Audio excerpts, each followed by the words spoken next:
SBA Publications.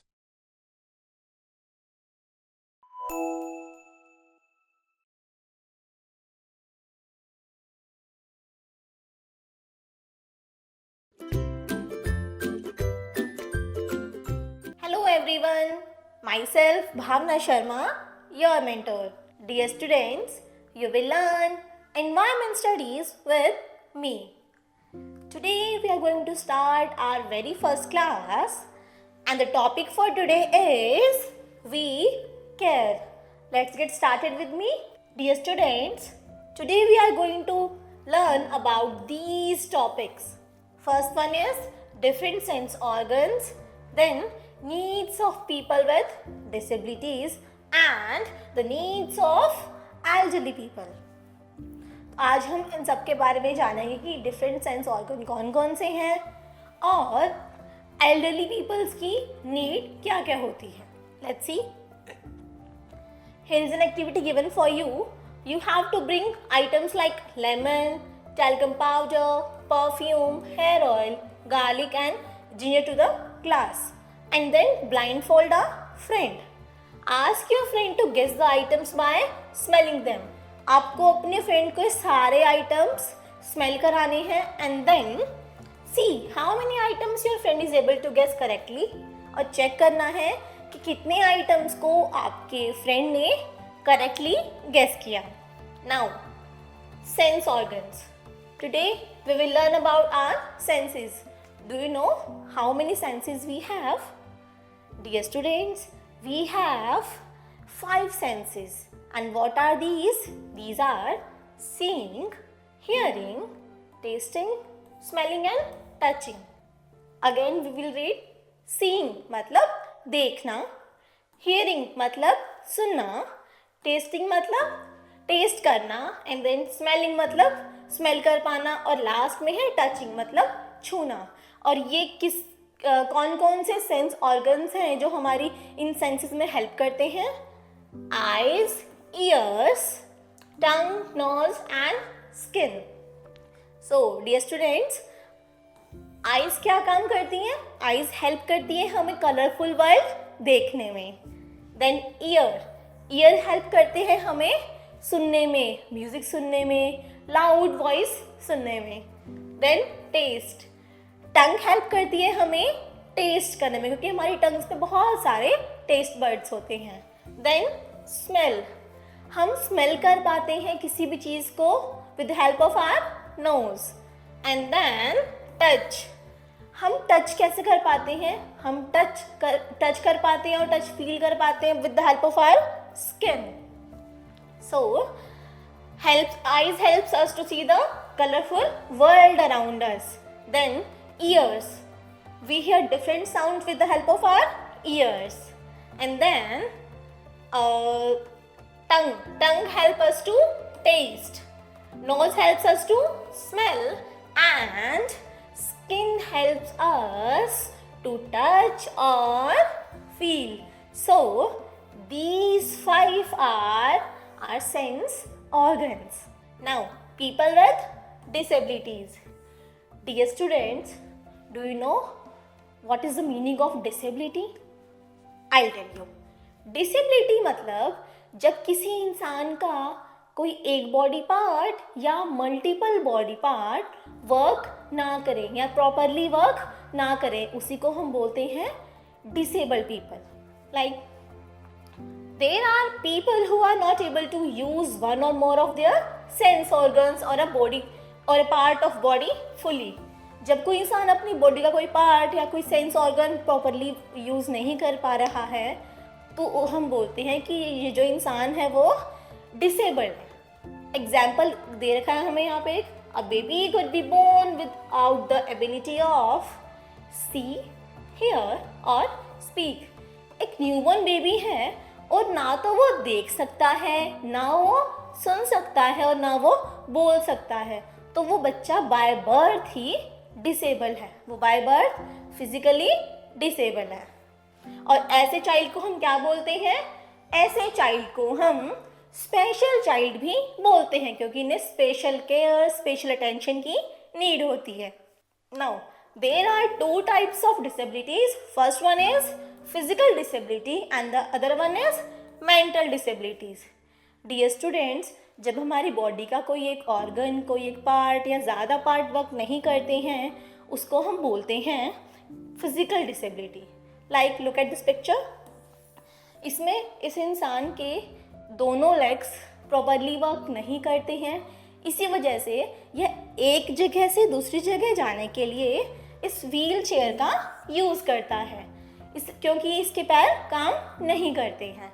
तो हम कह सकते हैं that this person is physically disabled. तो कई बार हमारे जो सेंस ऑर्गन्स हैं वो भी वर्क नहीं करते हैं. जैसे ब्लाइंडनेस, मतलब जिस इंसान की आंखें सही नहीं हैं या जो इंसान देख नहीं सकता, उसको बोलेंगे कि वो अंधा है, तो उसको हम बोलते हैं blindness. Deafness means when a person is not able to hear anything, जब कोई इंसान कुछ भी नहीं सुन सकता. And the dumbness means when a person is not able to speak, जब कोई इंसान कुछ नहीं बोल सकता उसे हम बोलते हैं dumbness. Now mentally disabled person. Mental disability क्या होती है? मीन्स जब किसी इंसान का ब्रेन प्रॉपरली वर्क नहीं करता है या उसका ब्रेन और उसकी बॉडी का कोऑर्डिनेशन नहीं बनता है, उसी को हम बोलते हैं mental disability. Okay. People with physical and mental disabilities need our special care and attention. Yes, जो इंसान फिजिकली या मेंटली डिसेबल्ड है उन्हें हमारी स्पेशल केयर की, स्पेशल अटेंशन की नीड होती है, क्योंकि वो सारे काम खुद से नहीं कर सकते. We should be friendly to them and try to help them. We can read out books to the blind. जो इंसान ब्लाइंड है हम उनके लिए बुक रीड कर सकते हैं, मतलब हम उनको बुक पढ़कर सुना सकते हैं. We can learn sign language to talk to those who can't hear or speak. जो इंसान ना बोल सकते हैं और ना सुन सकते हैं, हम उनके लिए साइन लैंग्वेज सीखकर साइन लैंग्वेज में उनसे बात कर सकते हैं. We should be friendly towards them. Look at this. Dear students, ये आपके ब्रेल अल्फ़ाबेट्स हैं. लुइस ब्रेल नाम का एक व्यक्ति था जो फ्रांस में बॉर्न हुआ था. एक सेकेंड. जो फ्रांस में बॉर्न हुआ था वो देख नहीं सकता था, ड्यू टू सम एक्सीडेंट वो देख नहीं सकता था. तो उसने ये ब्रेल स्क्रिप्ट बनाई. यानी कि जो लोग अंधे हैं वो कैसे पढ़ेंगे, वो लोग टच करके, लेटर्स को टच करके पढ़ना सीख सकते हैं. इन्हीं को बोलते हैं हम braille alphabets. Okay. Now weak and elderly people. Dear students, आपने अपने आसपास देखा होगा, अपनी फैमिली में देखा होगा कि कोई ना कोई इंसान बीमार होता है या कोई ओल्ड एज पीपल होता है जिसको हमारी स्पेशल केयर की नीड होती है, क्योंकि वो सारे काम खुद से नहीं कर सकता. तो हम उनकी कैसे कैसे हेल्प कर सकते हैं? Let's see. We should be kind and caring towards them. हमें उनके लिए हमेशा कैसे रहना चाहिए? काइंड रहना चाहिए और केयरिंग होना चाहिए. We should give them medicine on time. हमें उनको उनकी मेडिसिन टाइम पर प्रोवाइड करनी चाहिए. Next, we should give them clean and comfortable rooms. हमें उनको कंफर्टेबल रूम्स देने चाहिए और वो रूम भी क्लीन होने चाहिए. Next, we should give them healthy and enough rest. Healthy food देना चाहिए हमें उन्हें, और इनफ रेस्ट, मतलब जब तक वो जितना वो रेस्ट करेंगे उनकी बॉडी के लिए वो भी अच्छा है, क्योंकि उनसे रिकवरी होती है. We should spend some quality time with them. हम उनके साथ क्वालिटी टाइम स्पेंड कर सकते हैं ताकि उन्हें भी अच्छा लगे कि कोई हमारी भी केयर करने वाला है. We should listen to their problems. हमें उनकी प्रॉब्लम्स भी सुननी चाहिए. And we should not play loud music when they are on rest.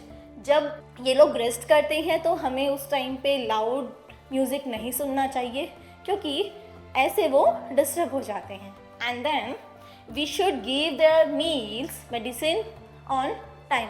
हमें उनकी सारी नीड्स फुलफिल करनी चाहिए, चाहे वो मेडिसिन हैं या वो उनकी डाइट है, कुछ भी है, हमें उनको जितना पॉसिबल हो सके हमें उनकी केयर करनी चाहिए, उनकी नीड्स फुलफिल करनी चाहिए. Now, some old age people may not able to live with their families because of some reasons. कुछ ओल्ड एज पीपल हैं जो अपनी फैमिली के साथ किसी रीजंस के चलते नहीं रह पाते, तो उनके लिए ओल्ड एज होम्स बने हुए हैं जहाँ पर उन जैसे बहुत सारे लोग रहते हैं. तो इन ओल्ड एज होम्स में क्या होता है, इन ओल्ड एज होम्स में बहुत सारे ओल्ड पीपल ही होते हैं जो साथ में रहते हैं और वहाँ उनकी सारी नीड्स फुलफिल की जाती है. Now orphans. Dear students, do you know what's the meaning of orphans? Who are orphans? Orphans are those children who have lost their parents. जिन बच्चों के पेरेंट्स नहीं होते हैं उन्हें हम ऑर्फन्स बोलते हैं. Let's read this. In our society, there are some children who have lost their parents and they are known as orphans. यानी जिनके पेरेंट्स नहीं होते हैं उन बच्चों को हम ऑर्फन्स बोलते हैं. You may have seen many children roaming around alone on the streets. Some of them may be orphans. Dear students, आपने अपने आसपास अपनी लोकेलिटी में देखा होगा कि बहुत सारे बच्चे ऐसे होते हैं जो ऐसे रोड पे घूम रहे होते हैं. उनमें से कुछ बच्चे ऐसे हैं जिनके पेरेंट्स अब इस दुनिया में नहीं हैं, तो ऐसे बच्चों को ही हम ऑर्फन्स बोलते हैं. इनमें से कुछ बच्चे तो ऐसे हैं जो अपने रिलेटिव्स के साथ रहते हैं, कोई ना कोई रिलेटिव उन्हें अपने साथ रख लेता है. बट बहुत सारे बच्चे ऐसे हैं जिनके कोई रिलेटिव भी नहीं होते या उन्हें कोई साथ रखना ही नहीं चाहता. तो ऐसे बच्चे फिर कहाँ रहेंगे? डियर स्टूडेंट्स, ऐसे बच्चों के लिए ऑर्फनेजेस बने हुए हैं. ऑर्फनेजेस मतलब ऐसा घर जहाँ पर सारे ऑर्फन्स साथ में रहते हैं. यहाँ पर इन बच्चों की सारी नीड्स फुलफिल की जाती हैं, like food, medicines, cloth, everything. और अगर पॉसिबल हो पाता है तो वो लोग इनको स्कूल में भी भेजते हैं, लाइक ताकि वहाँ पर जाकर ये सारी अपनी बेसिक वैल्यूज़ सीख सकें, ये बच्चे भी वहाँ पर जाकर पढ़ सकें. Some orphans live with their relatives but many do not have anyone to take care of them. There are special homes called orphanages where such children are looked after and provided with all their basic needs. They also try to send the children to the school and teach them basic values. We should help orphanages by donating clothes, books, foods, toys. Dear students, जहाँ orphanages होते हैं, यानी कि जहाँ पर भी orphanages आपके near by भी होंगे, जितना पॉसिबल हो सके हमें वहाँ पर हेल्प करनी चाहिए. या वहाँ पर हम क्लोथ्स डोनेट कर सकते हैं, मेडिसिन्स, ये जो भी पॉसिबल हो सके. मनी है तो मनी, मतलब जो भी हम कर सके हमें करना चाहिए. इनसे ऑर्फन्स जो हैं उनकी हेल्प होती है. Let's see what we have learn today. Dear students, we have learned seeing, hearing, tasting, smelling and touching are our 5 senses. People with disabilities are not able to use one or more of their sense organs or a part of their body fully. People with physical and mental disabilities need our special care and attention. Louis Braille developed a method of writing the alphabet which made it possible for blind persons to read. There are some children who have lost their parents and these children are known as orphans. Dear students, your class is ending here.